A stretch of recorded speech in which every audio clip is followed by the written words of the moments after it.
meetings, you know, I speak on the subject. Got to get over to the audience, Bill. All the time. And over here. what we're going to be focusing on is just a couple practical tips that you might get involved with if you're ever building a simple wire antenna like a dipole. And in the process, we're going to show you a couple of tricks that will save you a lot of time and aggravation. So one of them is the king of the knots, at least as described by some, which is, looks like bowline to any nautical guy or any Boy Scout. It's a Bolin. And extremely useful for joining antenna ropes if you made the mistake of cutting a couple of your antenna support lines.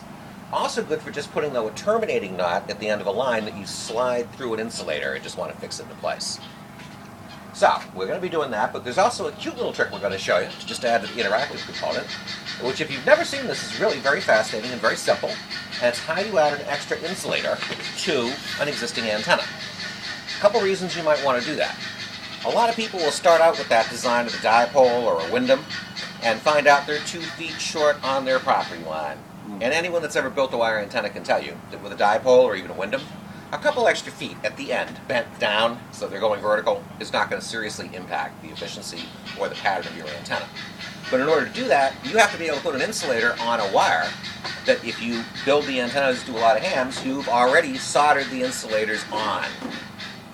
So of the 2 interactive activities we're going to do, this is the easiest. So I've actually got some insulators here. Here you go. And you will just imitate me as I do this, but if you've never seen this demonstration, it's a real riot.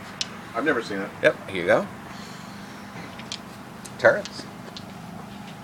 Yeah. And Leland will make you a victim too. You should see this. So I did spot this in an article. I think it was a Hinson Kinks article in QST. And like I say, it's a really slick technique if you've ever seen it demonstrated. And so all I've got here is a nice legacy dipole antenna.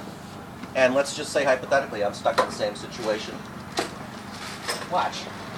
This is really cute. Now the only thing is let me just see if I can post-place it. Now we'll use this guy. So your dilemma is, we're assuming that this has been soldered. I don't always solder them. In this case you can see the antenna wire's been pulled through the eye of the insulator and wrapped around the wire. But most hams, for a strong mechanical fit, will do the soldering. And for example, the 2 wire beams that you see, one out in the paddock and the one that was in the back lot, we do have to solder the ends in order for them to support the apparatus that they pull up the spreaders. So, if you've never seen this demo, it's really cute. Watch. You just take the wire in question at approximately the point you want to insert it. Insulator, and watch. Through the hole, sometimes even bits. And all you have to do is go back on the other side of the insulator, like so. And there you go. A lot of people will make a triangular loop antenna that they mount vertically, that they want to convert into a horizontal loop antenna with 4 sides. This is the way you do it. And as you noticed, we didn't have to disturb the insulator at the end of the wire. It's a really cute trick. To those of whom I gave the insulator, here comes your activity. Come up here and try it. Go ahead. But we'll have each of you do it in turn. So again, we just kink the wire, if you notice. Slide it right through. You may have to be a little bit aggressive about getting it to go through. There you go. Pull the loop through. Well, that'll work, but you really want to go on the other side. Do the length of the insulator. You got it. I'll give you a little bit more slack. No, stop. You got the right idea, but pull it out. Feed that end through, and pull. But you want, wait a minute, just stop a second. You want to pull from this end. I'll hold it, you just pull. And there you go. Cool. And it makes for a very firm connection. Let's try a couple other guys just so we can say we did it. There you go. Sure. So much for the hands-on part of this. No, that's good. You gotta really push. Yep. It's not. Is it hands-on if you used your feet? Yeah, if you can pull this off with your feet, son, I got a job for you in the circus. Don't send them to college. You can save a lot of money. Oh yeah, exactly. So other side. Other side like that. Hold her over. Hold her Give over her a and good pull. And there you go. That's all there is to it.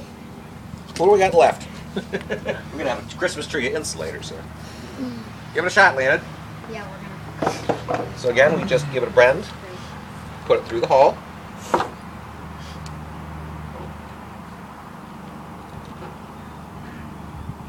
There you go. Now pull it around. And all you gotta do is cinch it from there. And well, people occasionally ask, is this really going to affect the antenna? Marginally at the most. Probably no effect whatsoever.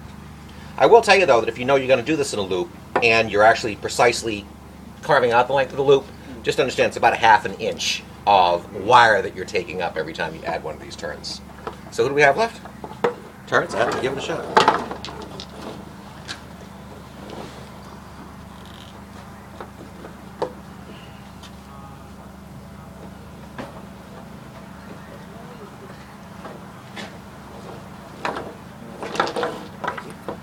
And then who's left after that? Oh, that's right. This one's definitely worth the price of admission. I couldn't believe the This time is I cool. saw I've it. never done You this. could have This is charged cool. for this. Trust me. Well, when we outlined this to the ARRL last year, is this meet the criteria? They were like, I'd like to attend this. Yeah. I'm the treasurer. After the meeting, I'll see you. Wish you got paid after the fact here at Sarah University. But you, have you done it? You've done it? No. But you get a credit against your club dues. Oh, yeah. Oh! You can work in the shelter, yeah. In just a second, I am going to discuss a little bit about parts. I heard the club do so come with free antenna installation. Oh yeah. It actually does. Free antenna advice. Right. No, it's like an Amish fundraising. We'll all come over. You're That's just true. expected to buy a keg of beer. Yeah. Well, and you have to We'll also, put the antenna up before we drink. and you also have to volunteer your antenna for field day for the next year. Yes, that's the tradition. All right, is so everyone's way doing the cool. demo. Remarkably simple, very utilitarian, and like I say, especially when you want to add an additional side to a loop, nice thing to know. The other thing to just talk about briefly, though, is parts that would go into a standard dipole antenna. And for anyone that knows me real well, they know that I say this with pride, I'm one of the cheapest people you'll ever meet when it comes to buying components. This is a nice center insulator for dipole. Hold this in your hand for just a second, though. And what's your impression? It's dense. You want to guess at the weight? I don't really know offhand. I'd say about 1.5 pounds, 2 pounds. I like those. And in a heavy-duty installation, where you're putting up a 160-meter dipole, these are great. You also got the hanger hook. But the thing is, the eyelets allow you to wrap the rope or the wire through it several times, take some of the stress off, and the connection point to the solder doesn't have to absorb the stress. So these are nice, but they're heavy. One of my personal favorites, I only have an old piece of crap, is the Budwig. Pass these around, though, just so you can compare them. Interestingly enough, they don't differ much in price. The people who sell those Budwigs are making a nice profit, believe me, because cost of manufacture are probably $1 a pop. But there's something to be said for that approach, because it is light, it's got the same mechanical eyelet support if you want to pull up the dipole in the middle, and for long-term survival of a long dipole, especially with 160 meters, not a bad way to go. The only thing I don't like about it is, where the wire meets the end of the wires that come off the Budwig, there's a tendency for the wire to snap. In other words, you're adding a new stress point, unfortunately, because when you solder at the end, that soldered portion becomes the stress point. So it's kind of a mixed judgment call on that. That's just an insulator, though. That's not a balun, right? Right. And the thing is, I personally don't use baluns on dipoles. A matter of personal taste, but I've never been a big believer in the concept. All right. Two other options I just want to show you, although really the next one is pretty much more of the same, is this is just a little spray painted camouflage piece. Now I did put up a semi-stealth antenna with Tony, and no lie, when we put it up we did the casual. If you didn't know where it was, could you spot it? And what did we see? The white portion of the center balun, insulator. Right. One sheet can of spray paint, and it disappears. So That now we antenna's go. over there. When we take it down, you can look at it. I just sprayed it with gray paint. And this Green guy, if paint you look it all over, around. is really just a somewhat differentiated version of the one that we're circulating among you. My all-time favorite, though these guys are pretty pricey though, is this one made by High Game. God help us, now made by MFJ. So just pass this around so they can see the center insulator. That'll run you about 30 bucks. But if you're the kind of person that spontaneously puts together antennas for special needs and then rips them to pieces and puts the parts back, it's really nice because there's no soldering involved with that guy. Yeah, it's just screws. Goes in through one hole, wraps around the post, you just tighten the nut, and it's good to go, and it's infinitely reusable. About 30 bucks a pop. And now it's MFJ making them in the name of High Game. So, we'll see what happens in terms of quality control on that one. These are for single band dipoles. Yes. But I'll give you an example. Do you remember I described doing an inverted L and feeding back in January? That's what holds the two sections of the antennas together. The radials can come out of one hole on the bottom, and the top can be used as the vertical stretch of the antenna. Alright, now we're going to come up to the fun part, which is the knot tying. So, I've got some brief lengths of rope. The only problem here is Adam, who's supposed to be one of the learners in this case, could probably teach us this move. But here, for the rest of us, just grab one of these, and we're going to talk about it with just one basic knot that is one of the all-time favorite for ham radio operators in general. Also fairly popular with sailors. And I'll tell you what, you can do one anyway. And teach it to Leonard or Leonard. Now, Bolin tires. Am I a good Bolin tire? Yeah, when I remember how to do one. And no kidding, I go through a cycle of doing it, saying, oh, this is simple, and then forgetting it 5 times a year. But we got a couple really good Bolin tires here. So, Tony, basically Ernest. Fred can do a passable Bolin as well. So we're actually going to take a whack at doing this, but I'm going to let the guys demonstrate it to you. Ernest, though, is going to be the master tire, and he's got a kind of enlarged rope that's easy to follow. So, Ernest, why don't you give them the basic approach, and then they can try it on their own. Okay, let's see, I'll go over here.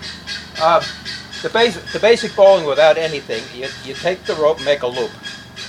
Make sure you have a tail.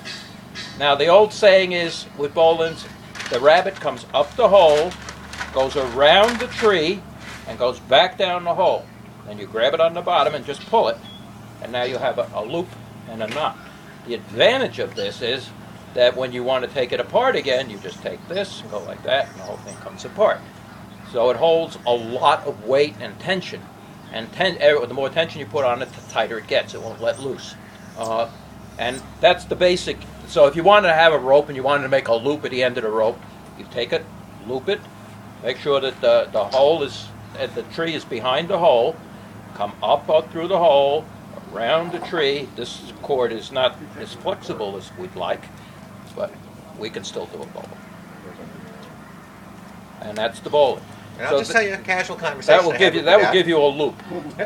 And you can make the loop large or small, depending on what you're tying off a boat on a big cleat, and you want a temporary loop. Let's say you make a big loop, so you'd make it longer. Now, the next thing you want to do is, if you want to tie on an insulator, and I don't have an insulator that'll take this, but if you wanted to tie around something, you go around the. Let me go the other way because it's easier. You go around the object. Now you've created your hole and the tree. Up the hole, around the tree, back down the hole again. I gotta find the right ones to pull. There it is. And now if this were the hole in your insulator, you'd be holding on to the insulator. Again, when you take it down at the end of the day, on field day, you want to get this off quick. You don't want it, so you just peel it open, and you're off the insulator. So that's the way it works. Now, I think for all of you, you don't have an insulator, but if you learn the basic thing, it's just a matter of putting the loop. You're putting the rope through the hole, and then figuring out where to put the loop, the tree, and tie it off again. Now, Ernest comes from a sailing background, and most of the guys here that are capable of tying good bowlins, it's either sailing or Boy Scouts. But just an observation. I grew up among a family of sailors. My dad, during the war, was in the Navy. And they gave him the Blue Jackets manual, the survival and training manual about teaching, you as enlisted man what you were supposed to know. There were about 3 pages of knots. And I was stupid as a kid, and I looked at the old man and I said, Dad, I can just tie a triple knot, then knot it again, and then knot it again. And he taught me the next basic principle, which is, you don't understand, in the Navy, you tie knots that are designed to ultimately be untied. And that's the whole secret here. Because if you ever work with someone that's going to spontaneously recycle rope off an antenna, usually, if they haven't tied a bowline, what are they doing? Taking out a pair of scissors or a knife and cutting it at the insulator.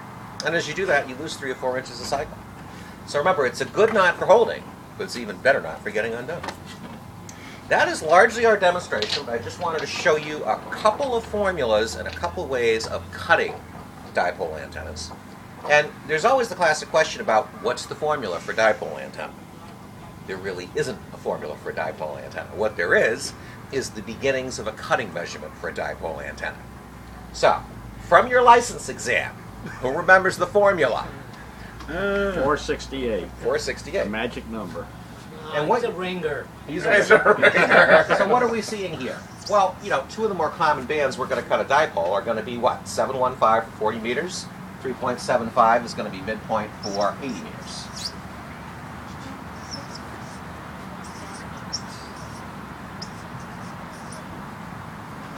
My trusty calculator.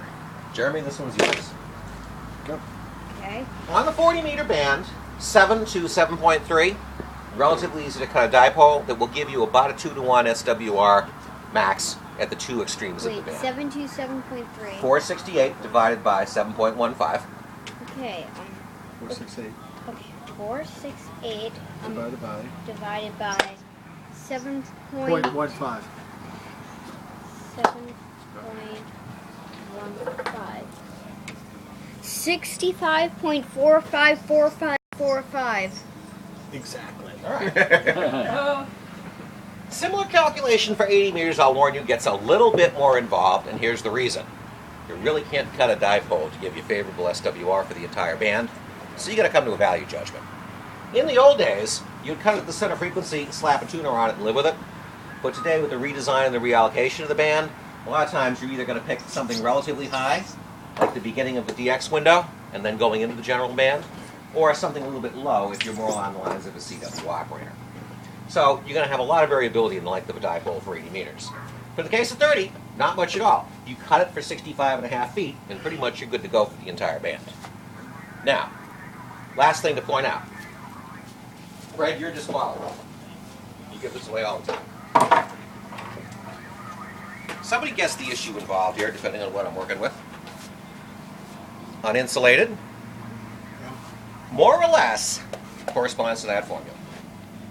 But when you know that you have the proper length for a dipole, when you can tune it in the anticipated range. So you got your MFJ tooler, or you just attach it to your rig, key it up, and you see a respectable SWR that dips at a predictable frequency. Easiest way to do it is with bare copper wire or one of the derivatives. As soon as you add the insulation, what are you doing?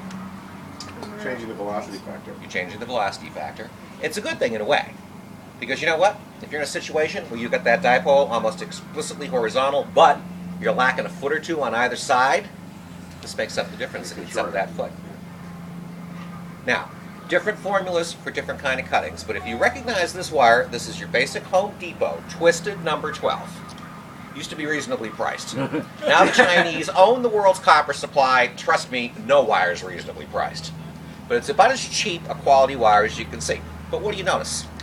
The purists will point out that that top layer of insulation flakes off. The thing's 100 feet up in the air. I don't care what's flaking off, would be my reaction. Your wife does. But when you're dealing with this guy, you've got a velocity factor to take into consideration. And this is what I do. Different wires, different jackets are going to have different formulas, but if I'm cutting this for 40, I'm going to typically do 65.45 times 0.98 and assume a 2% shortening factor. And in the context of a 40-meter dipole, hey, that's saving you a foot, foot and a half. And again, if you're short the distance between the two trees, that might get you out of trouble. If you're still short the distance between the two trees, using that insulator technique I just showed you guys to droop the last foot or two of the antenna will also get you out of trouble. Last thing I wanted to show you, though, is my favorite wire of all time. This stuff is beautiful. This is like seeing a thoroughbred horse. That's all I can tell you. Feel the texture of that wire. God help you if you try to replicate that wire today. It's probably 30 cents a foot. But if you've ever heard of wire rope, that's what you're dealing with. You could tie your shoelaces with that stuff. I kid you not. The only thing that it lacks, in other words, your flexibility, the beauty, and the malleability of it, is offset by what? It's not quite as strong as other wires that you're going to have. But it's really good stuff when you have a piece of wire that you might want to use again and again for different purposes. Because literally, to put that through an insulator and wrap around is no strain whatsoever. Instead of soldering it in position, you can literally tie the knot, and the thing is not going to move out of the insulator. So, that is our little demonstration. I thank you for attending. Someone draw 100 points on the flip chart. Yeah.